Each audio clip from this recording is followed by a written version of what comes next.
It is Monday, June 26, 2023 at 10:54 p.m. Eastern Time, USA.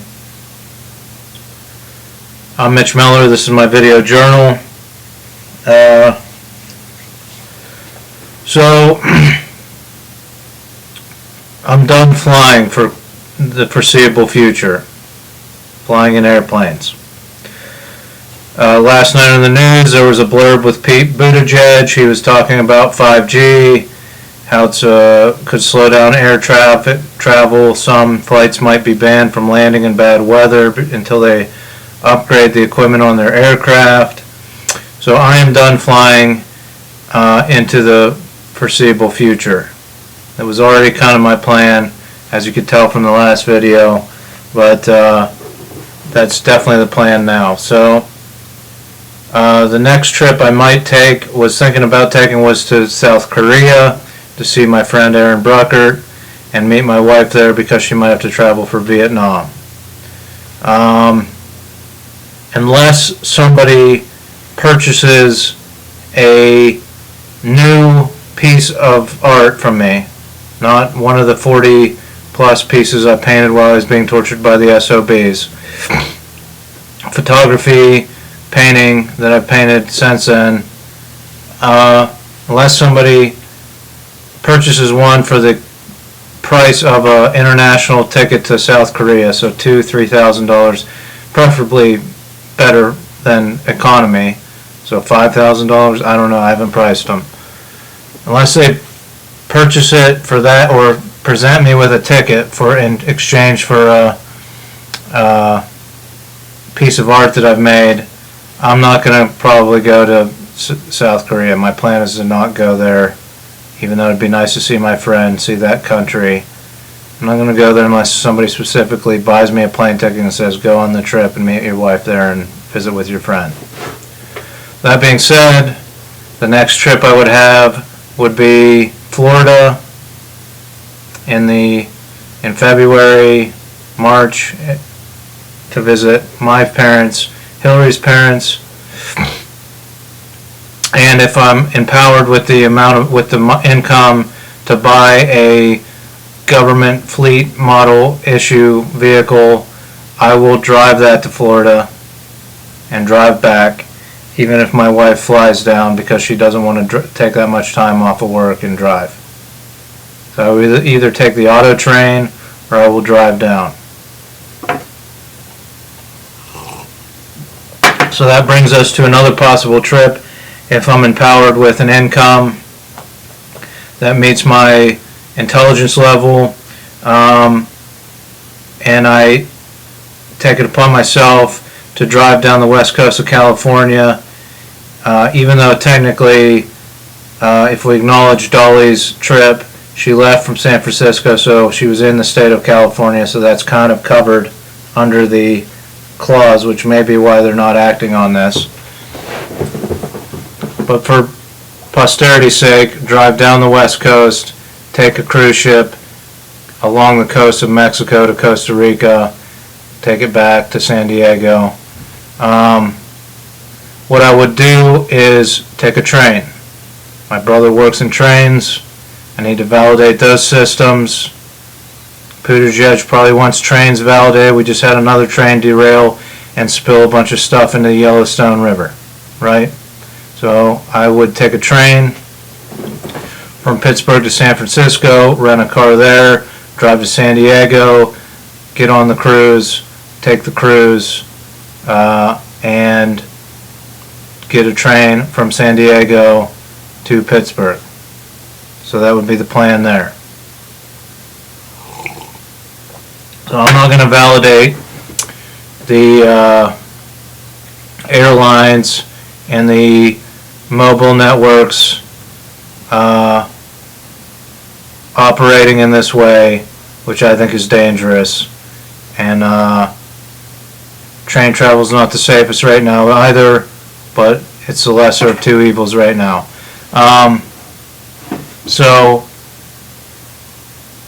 that being said,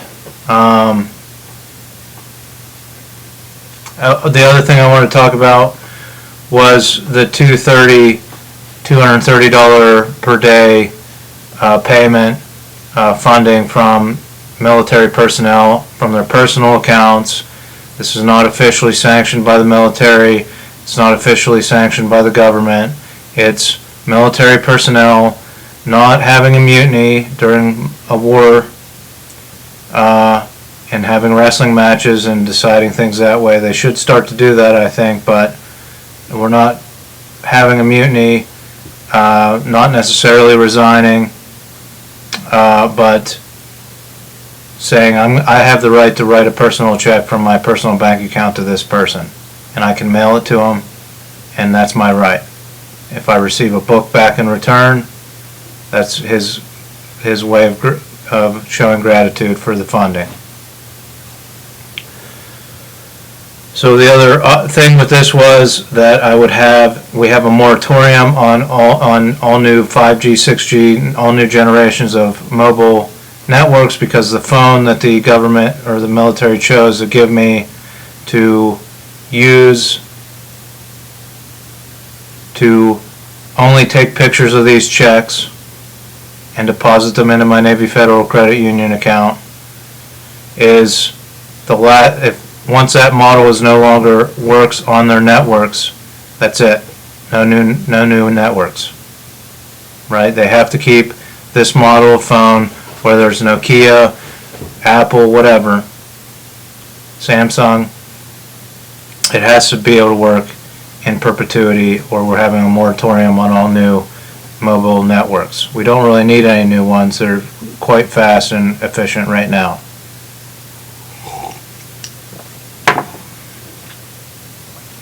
That device locks in the moratorium, or if I start getting checks, I'll just open a Navy Federal Credit Union account on my own and use my iPhone, or deposit them in person at however you can do that. I'm not sure. I have to look into it.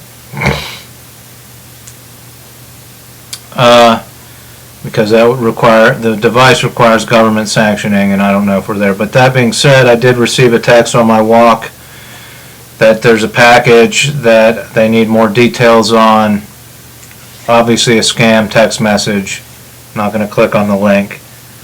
But that brings up the idea that you could just send a package with this phone and instructions on how to set it up with the biometrics of my face and my fingerprint within a certain amount of time frame to unlock it. Take only pictures of that, of the checks. The instructions on how to set that up, and the first 30 checks. Send that package to my house. You may not want to send that through private mail carriers or even the federal mail carrier, because who knows where the moles are in the system, right? We're trying to clean that up. I'll get into that in a minute. But I've already said once, I give the United States military, and only the United States military, permission to come into my house while me and my wife aren't here, and only deliver that package, not take any of my equipment or upload anything or download anything. Deliver the package with the cell phone and the checks. So I give you permission to do that. I've stated where a key is hidden. I'm not going to state it again. If you have my communications, you know where it is. And if not, you can pick the lock on my back door. You have to lock the deadbolt when you come in, and then leave through the front door, and the door will lock behind you. So that's that. You can make it look like a UPS package or a USPS package that my aunt or Hillary's aunt delivered in there. Again, I'll be coming down on Saturday on my own without Hillary probably to check on the cat. So that's another opportunity that I can receive that package and get it up and running.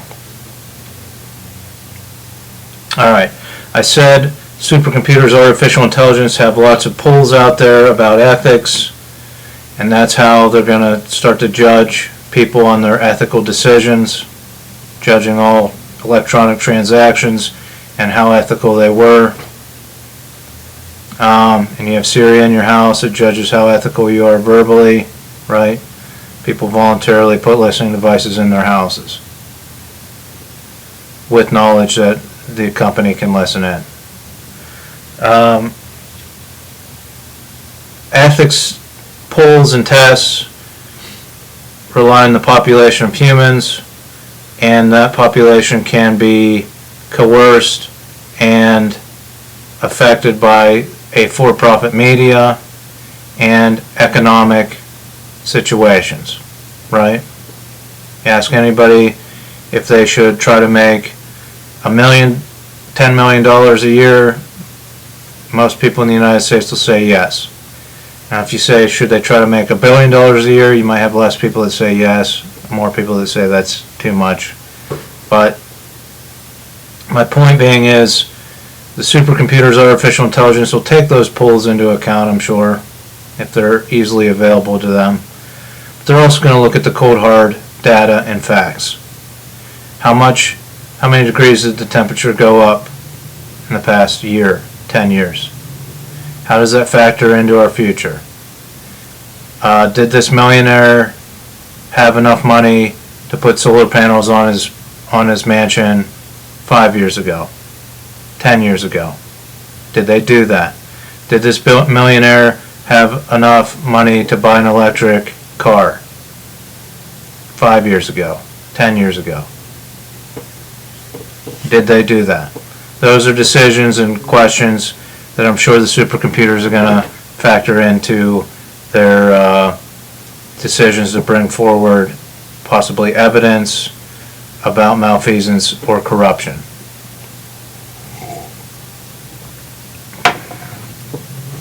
And again, I say this because, I've talked about computers reaching back or across dimensions that are communicating with future times. So you have a population out there on the horizon 100 years from now in other dimensions, and I wrote this in my M book, where the whole world is completely decimated and they maybe live underground.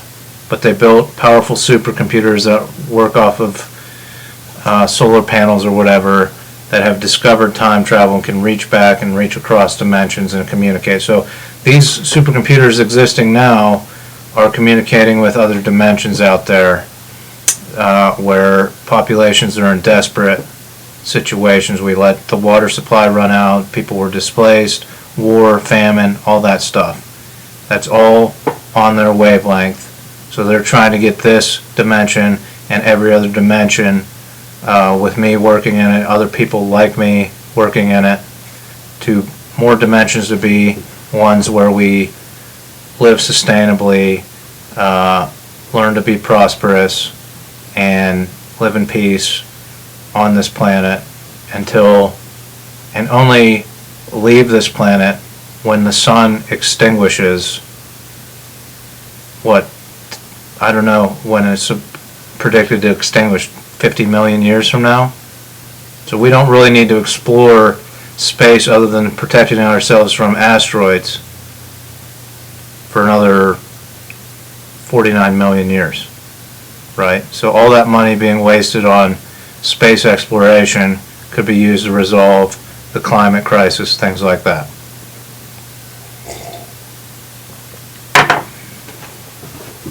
Alright, what else did I want to talk about? I'm going to get to climate crisis. There was one other thing I wanted to touch on. Supercomputers. It'll probably come to me. So I want to talk about the natural gas and the pipelines, the California, Canada pipeline strategy to create a giant sprinkler system and right-of-way system to end wildfires, to stop them and contain them, right? So I said it's like a 10-year program. We work with natural gas drillers to strategically say you can place a well here, build a right-of-way out another 20 miles and place a well here, make a right of way another 15 miles out, place a well here, into these large forest lands, right? So it's not nationalizing the natural gas industry, but it's coercing them to work with a direct democracy. People can vote in California. Here's how we want it. Here's the best way. Then they work with the gas company. Here's where the pockets of gas are, we believe, right? So I said 10 years. Maybe it's just conventional gas wells, right? For years and years and years, we just had conventional gas wells. They drilled into a pocket of gas. Then those gas pockets started running out. So then we started hydraulic fracturing, shooting wastewater down in and cracking the Utica Shale shelf to release more gas. Maybe it's just we'll let you drill conventional wells, but once those wells run out, we're going to create a sprinkler system with your pipelines, right? We're not going to contaminate groundwater by pumping this stuff and cracking Utica Shale or Marcellus Shale and stuff like that. You get the gas out that we used to drill it, and then you're done with the pipeline. We're going to use it as a state-funded sprinkler system. Now what happens is, and the reason I think this is viable, because I saw a news segment on Euronews, I think, about a facility on Iceland that is taking carbon, capturing it, and there's all kinds of carbon capturing technology in production right now. It's getting carbon, capturing carbon, and it's injecting it into the volcanic rock underground and sealing it away in that. Now, I don't know if you need super cold conditions like in Iceland, and you obviously need volcanic rock conditions. But what I'm saying is if we flood China with cheap natural gas to convince them to change their power plants over to natural gas power plants that are also easily retrofitted for hydrogen power, if we do this as a strategy to fight global climate change, instead of just saying China's evil, China's bad, we need to compete with China, blah, blah, blah, blah, blah, we work together and we come up with strategies, right? So we flood China with the cheap natural gas that's somewhat subsidized by Canada or the United States to get them to build the power plants. Then we can specify they should easily be converted to hydrogen when that viable option comes online. Now, if we look at Russia probably, they're losing their gas customers in Europe. They want to build pipelines into China and possibly even India. And I said India is a viable option for this program as well. What we can do is if we have a stake in the Chinese energy sector, we can then say, look, any new gas pipeline coming from Russia, we have to coordinate with Russia and build a parallel pipeline that transports carbon to if we need cold like Iceland, or at least the volcanic areas in Siberia or Russia, wherever I don't know the topography. I purposely don't look into maps too much in case there's a conflict and I need to look at maps for the first time with conflicting sides, right?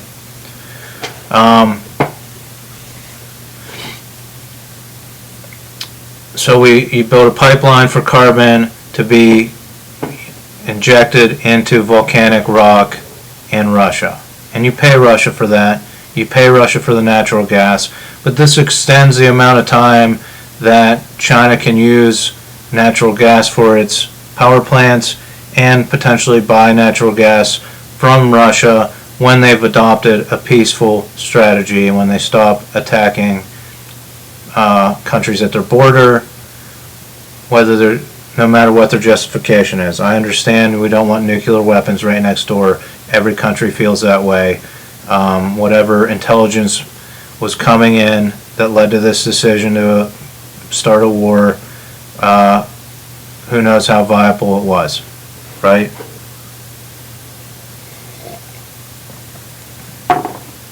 Anyway, we coordinate with Russia and we say we'll buy your China says, or India, we'll buy your natural gas, but we have to build a pipeline where we can capture carbon in our country and pipe it to Russia, where it will be put into the volcanic rock existing there. Especially if we need really cold conditions to do this. If not, I'm sure there's plenty of volcanic areas in China and India where this can start to happen, right? But if we're building pipelines for natural gas, I think there should be some kind of doctrine where we build a pipeline for carbon to be captured and injected and mitigated accordingly. All right. So the last thing I wanted to talk about is not coming to me. It was something with supercomputers.